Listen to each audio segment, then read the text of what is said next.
मेरे तरफ से सभी लोगों को गुड इवनिंग। चलिए फटाफट इस वीडियो के साथ सभी लोग जुड़ जाए ताकि मैं इस वीडियो को जल्दी से शुरू कर सकूं। और इसके साथ ही मैं आप लोगों को एक चीज़ बताना चाहूँगा कि जो भी भाई बंधु इस वीडियो के साथ जुड़े हैं वो इस वीडियो को जम के लाइक करें, सब्सक्राइब भी करें, कमेंट भी करें, शेयर भी करें और अपने सर्किल के जितने सारे लड़के हैं उन सभी लोगों को इसके साथ जोड़ने का कोशिश करें, ठीक है। ताकि इससे एक चीज़ का बेनिफिट हो जाए कि अब आप लोग देख रहे होंगे कि किस तरीके से एग्जाम में क्वेश्चन पूछे जा रहे हैं, ठीक है। तो मैं उन सभी चीज़ों को लेके आपके साथ चल रहा हूँ, लोअर से अपर तक कहानी चल रहा हूँ, ठीक है। क्योंकि जो लोअर में होते हैं वो सब ये सब वंशज नहीं पूछते हैं, ठीक है। तो इसीलिए मैं आप लोग को सोचता ये स्पेशल ये जो है बिहार दरोगा और बिहार पुलिस के लिए ये बैच चल रहा है, ठीक है। उसको देखते हुए और प्लस में आपका प्री जो बीपीएससी है वो भी आपका यहाँ से कवर हो जाएगा। कैसे क्वेश्चन पूछे जाते हैं मैं ये सब आपको बताते हुए चलता हूँ, ठीक है। तो चलिए, तो आज हम लोग जो भी छोटे राज्य के बारे में हम लोग पढ़ रहे थे, इसके पीछे यादव वंश के पढ़ चुके थे, ठीक है। उसके आगे हम लोग काकतीय वंश के पढ़ चुके थे, जिसने काकतीय वंश का जो राजा था वो अपने सोने के प्रतिमा को जंजीर से लपेट के मलिक कफूर को दे दिया था, कोहिनूर हीरा भी दे दिया था। उसके आगे हम लोग पूर्वी गंग वंश पढ़ लिए थे, ठीक है, गोंड वंश पढ़ लिए थे। तो और इसके बाद हम लोग गुजरात में कौन सा वंश पढ़ लिए थे, तो मैत्रक वंश पढ़ लिए थे। इस तरीके से हम लोगों ने छोटा छोटा देख लिया था। अब जो बचे हैं जैसे होयसल कौन सा, होयसल वंश, ठीक है, होयसल। तो इसके बारे में हम लोग जान लेंगे कि यह जो होयसल वंश के जो मतलब कि जो राजा प्रथम राजा हुए, तो ये लोग किसके, यादव वंश के सामंत थे। किसके सामंत थे, तो यादव वंश के ही सामंत थे। अपनी राजधानी इसने, राजधानी अगर आपसे पूछे कि राजधानी कहाँ बनाया था, अगर राजधानी पूछे तो द्वार समुद्र बनाया था। कहाँ, द्वार समुद्र, ठीक है, द्वार समुद्र कहाँ बनाया था, तो द्वार समुद्र में बनाया था। इस वंश के संस्थापक अगर आपसे पूछता है, देखिए संस्थापक लिखा होना चाहिए, मैंने समुद्र थी द्वार समुद्र राजधानी। संस्थापक अगर पूछे तो विष्णु वर्धन, विष्णु अगर संस्थापक आपसे पूछता है तो विष्णु वर्धन थे। कौन थे, विष्णु वर्धन थे। इन्होंने ही बेलूर में चेन्ना नामक एक मंदिर, चेन्ना केशव की मंदिर बनाया था, ठीक है। इसने विष्णु वर्धन ने ही कहाँ पे, वेल्लूर में चेन्ना केशव नामक क्या करा था, मंदिर बनवाया था, ठीक है, बनवाया था। अगर इसका अंतिम राजा पूछे, देखिए मेन इंपॉर्टेंट चीज है वो मैं बता देता हूँ।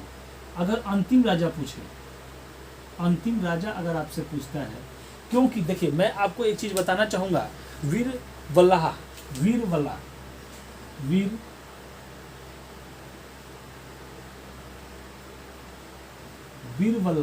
ठीक है, सॉरी वीरबल्ला तृतीय, यहाँ आप कर लेंगे, वीरबल्ला तृतीय इनका अंतिम राजा था, ठीक है। तो मैंने आपको देखे होंगे कि जैसे कि मैंने आपको पूरा का पूरा डिटेल्स में पढ़ाया था, तो आपको बताते चला था कि कहाँ से, तो काकतीय वंश, देखिए काकतीय वंश से यहाँ से क्या होता है, मलिक गफूर का आगमन हो जाता है, ठीक है, जो कि अलाउद्दीन खिलजी का क्या था, एक मतलब कि सेनापति था, चाहे जो भी कर ले।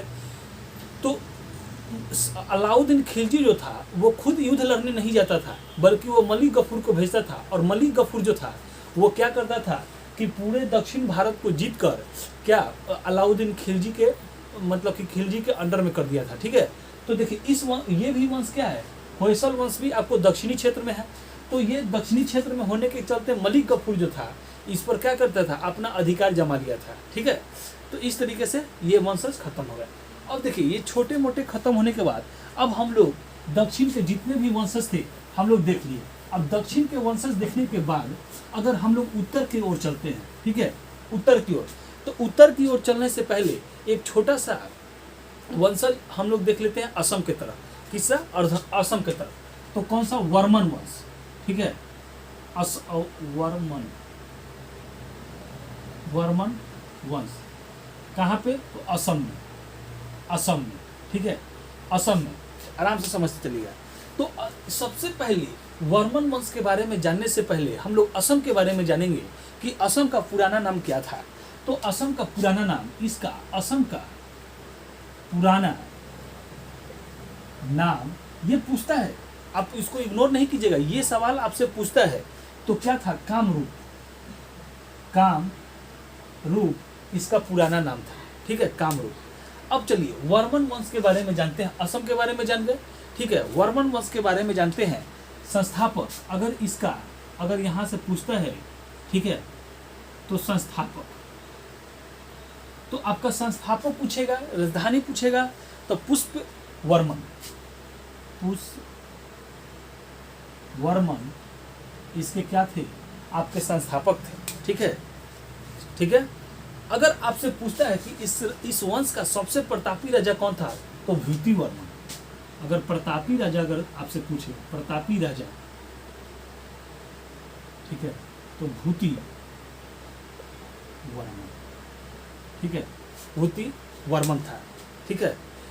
स्थिर वर्मन इस वंश का जो एक राजा था, इसके अगला राजा था स्थिर वर्मन, ठीक है। इसके बाद एक राजा आता है स्थिर वर्मन। इसने 2 अश्वमेध यज्ञ करवाया, 2 अश्वमेध यज्ञ करवाया।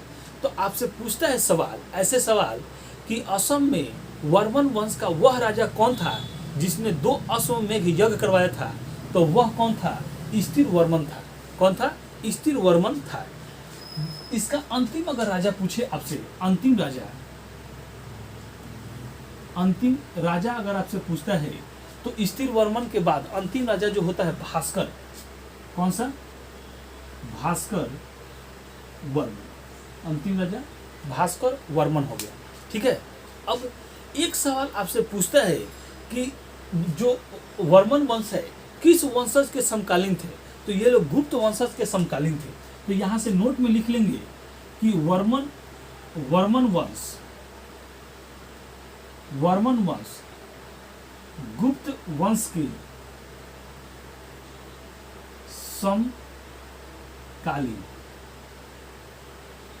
समकालीन थे, ठीक है। क्या थे? समकालीन थे। तो इस तरीके से जो भी दक्षिण के क्षेत्र के जितने भी वंशज छोटे मोटे थे वो हम लोग पढ़ लिए। एक हम लोग असम के तरफ जो था उसके बारे में पढ़ लिए। अब हम लोग चलते हैं कि कश्मीर का इतिहास, ठीक है, यानी कि उत्तर की ओर हम लोग चलते हैं। तो उत्तर की ओर आप देखेंगे कि कश्मीर, तो मैंने आपको थोड़ा बहुत जरूर पीछे क्लास में बता दिया है कि ये कश्मीर का इतिहास, ठीक है, इतिहास के बारे में थोड़ा सा मैंने आपको बता दिया है, ठीक है। तो देखिए हम लोग क्या डाल लें, कश्मीर का इतिहास। यहाँ से कश्मीर का इतिहास, ठीक है। तो कश्मीर के इतिहास, सबसे पहले आपको मैं बता दूं कि कश्मीर के इतिहास के बारे में जानकारी हमें कहाँ से मिलती है, तो कलहन की पुस्तक राजतरंगिणी से कश्मीर के इतिहास के बारे में हमें पता चलता है, ठीक है। किससे? अगर इसके इतिहास के बारे में अगर हमको जानना है तो कलहन की पुस्तक राजतरंगिणी, ठीक है,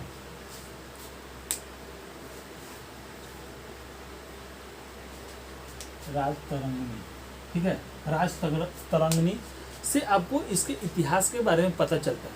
ये बहुत बार ऐसा क्वेश्चन पूछा गया है कि जम्मू कश्मीर के इतिहास के बारे में कहाँ से पता चलता है, या राजतरंगिणी पुस्तक से पता चलता है। राजतरंगिणी पुस्तक के लेखक कौन थे? तो आपके कलहन थे।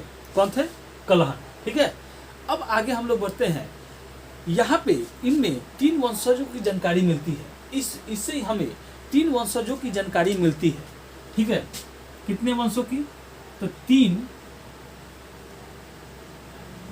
वंशों की जानकारी।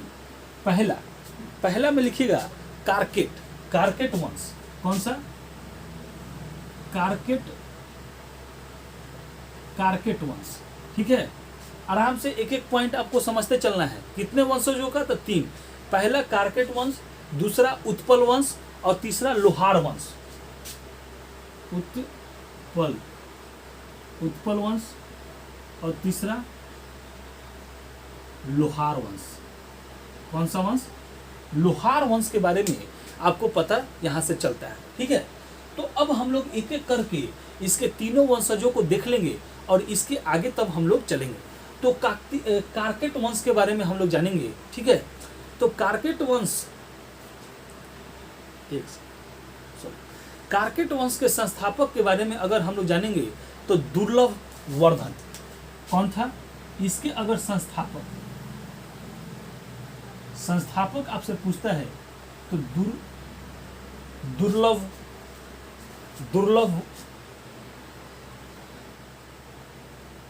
वर्धन। कौन सा? दुर्लभ वर्धन। संस्थापक आपसे पूछे तो दुर्लभ वर्धन इसके संस्थापक थे। इसके दरबार में हेंगसान आया था। किसके दरबार में? इसी के दरबार में हेंगसान आया था। ठीक है, तो अगर पूछे दूसरा पॉइंट अगर यहां से आप क्लियर कर लें तो कौन सा?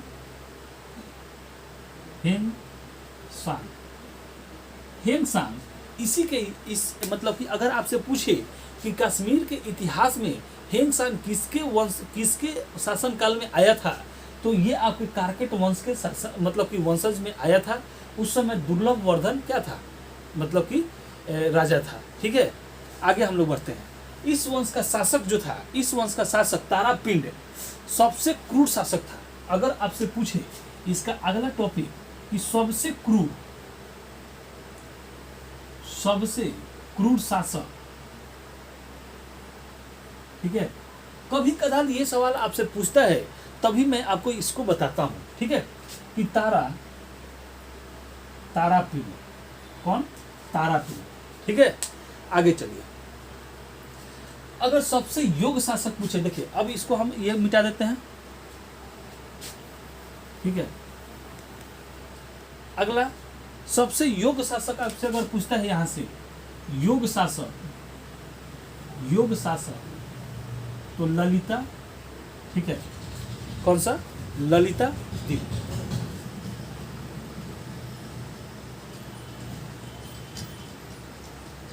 ठीक है,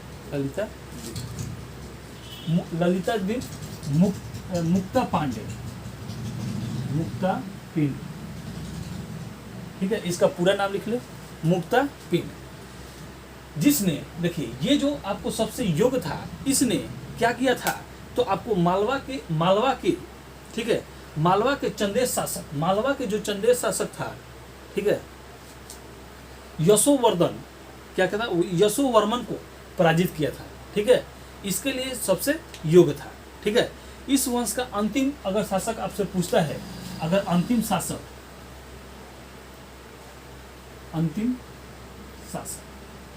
ठीक है, तो आपका अंतिम शासक में आपका कौन हो गया? जयपिंड। ठीक है, जयपिंड।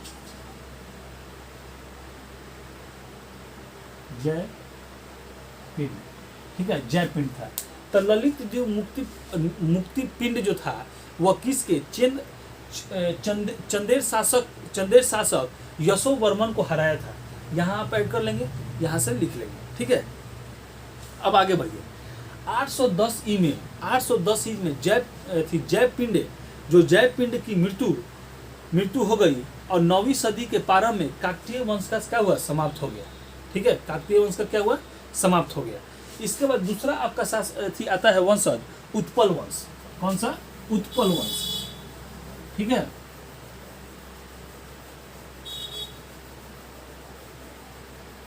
हेंगसान हर्षवर्धन के काल में आया था, लेकिन अगर कश्मीर के बारे में पूछे तो आप कश्मीर के राजा के बारे में बताएंगे। तो उत्पल वंश, कौन सा वंश? उत्पल वंश। ठीक है, उत्पल वंश, यहाँ से इसको देखेंगे कि इसके संस्थापक जो थे अवंती वर्मन। अगर संस्थापक आपसे पूछे, ठीक है, ये आप आराम से पढ़ें, यहाँ से सवाल आता ही आता है। ठीक है, अवंती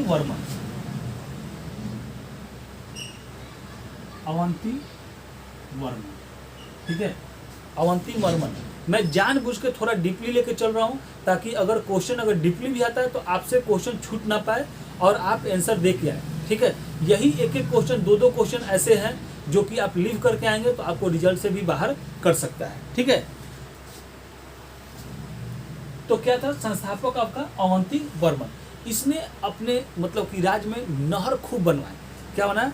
ठीक है, अवंती नामक नहर बनवाया। इसने क्या किया? अवंती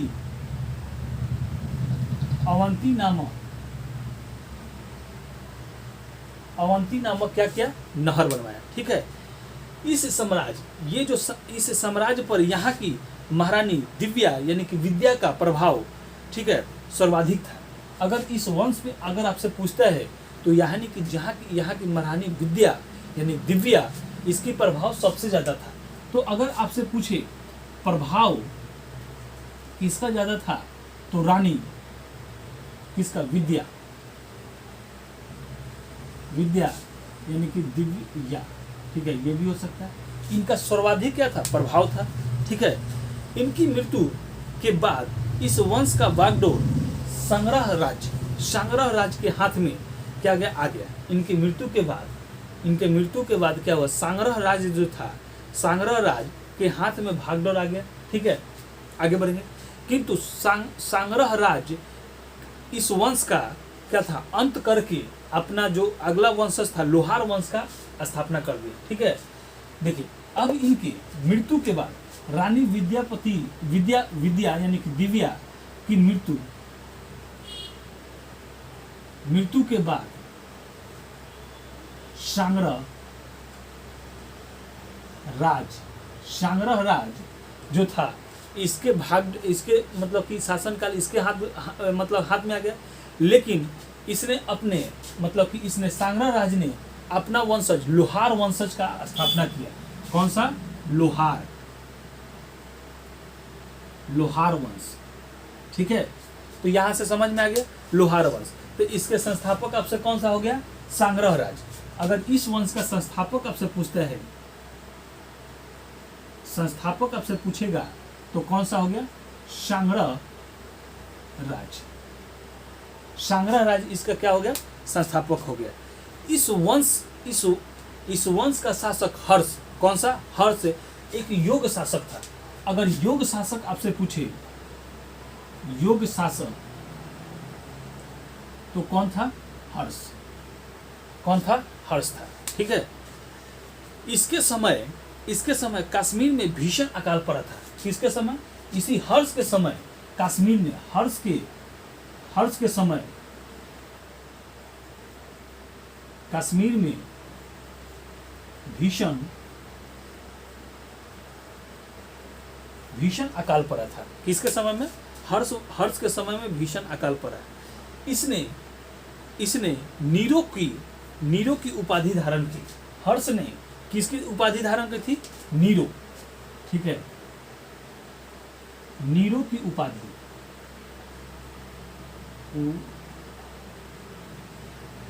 उपाधि धारण की थी। ठीक है, यह एक विद्वान शासक था। ठीक है, इसमें कोई बात नहीं। इसके दरबार में कलहन नामक विद्वान रहता था।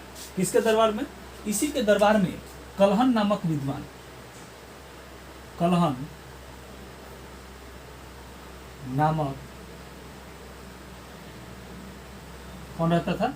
विद्वान रहता था। कलहन नामक विद्वान रहता था। इस वंश का अगला राजा जो था जय सिंह हुआ। ठीक है, इस वंश का अगला शासक कौन हुआ? जय सिंह हुआ। ठीक है, चलिए आगे हम लोग थोड़ा सा देखते हैं। इसका अगला राजा कौन हुआ? जय सिंह बना। ठीक है, इन्हीं के काल में, ठीक है, राजतरंगिणी पुस्तक यानी कि अगला राजा कौन सा हुआ? जय सिंह। कौन सा? जय सिंह। ठीक है, इन्हीं के शासन काल में राजतरंगिणी पुस्तक मतलब कि राजतरंगिणी पुस्तक परिपूर्ण रूप से लिखी गई। ठीक है, इसके बाद कश्मीर पर यमन आक्रमण हो गया। तो यानी कि इसी समय राजतरंगिणी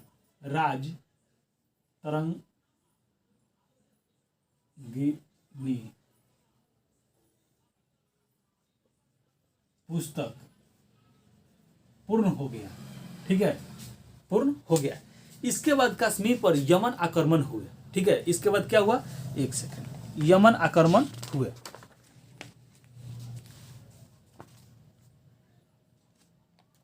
ठीक है। इसके बाद क्या हुआ, यमन आक्रमण हुए, ठीक है। क्या हुआ,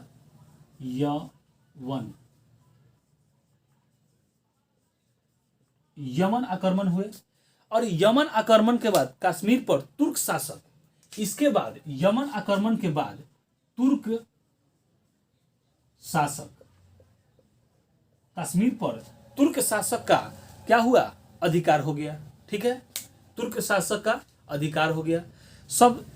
सबसे योग्य तुर्क शासक जो था, थोड़ा सा 1 मिनट लाइन कर रहा है। सबसे तुर्क शासक अगर योग आपसे पूछे, तुर्क शासक में सबसे योग अगर शासक आपसे पूछता है जिसे कश्मीर का, ठीक है, तो लिखिएगा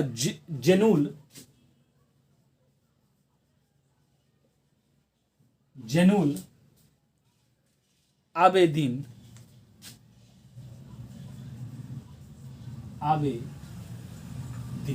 ठीक है।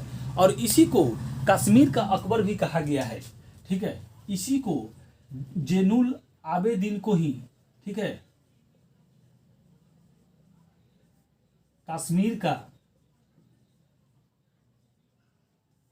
का अकबर भी कहा गया है। क्या कहा गया है, कश्मीर का अकबर भी कहा गया है, ठीक है। तो आराम से समझते चले कि देखिए, जय सिंह के शासनकाल में ही राजतरंगिणी पुस्तक परिपूर्ण रूप हुई। इसके बाद यमन आक्रमण हुए। यमन आक्रमण के बाद तुर्क शासक थे, इन्होंने इस पे कश्मीर पर अधिकार कर लिया। और इसमें सबसे योग्य शासक, अगर तुर्क में सबसे योग्य शासक पूछे तो जैनुल आबेदीन हो गया, जिसको कश्मीर का अकबर भी आपसे कहा गया है। क्या कहा है, कश्मीर का अकबर कहा गया है, ठीक है। तो इस तरीके से हम लोगों ने ये सब चीज देख लिया। अब अगला टॉपिक हम लोग का राजपूत काल बच गया है। राजपूत काल देखने के बाद धीरे धीरे हम लोग जो कि मध्यकालीन भारत की तरफ हम लोग मूवमेंट कर रहे हैं, क्योंकि अब देख रहे हैं यमन आक्रमण, तुर्क आक्रमण, ये सब धीरे धीरे होने लगा, ठीक है। तो हम लोग राजपूत काल को पढ़ने के बाद सीधे मूवमेंट हम लोग मध्यकालीन भारत की तरफ कर देंगे। तो आपको ये वीडियो कैसा लगा, आप लोग कमेंट बॉक्स में लिख के बताएं, ठीक है, कि आपको ये वीडियो कैसा लगा।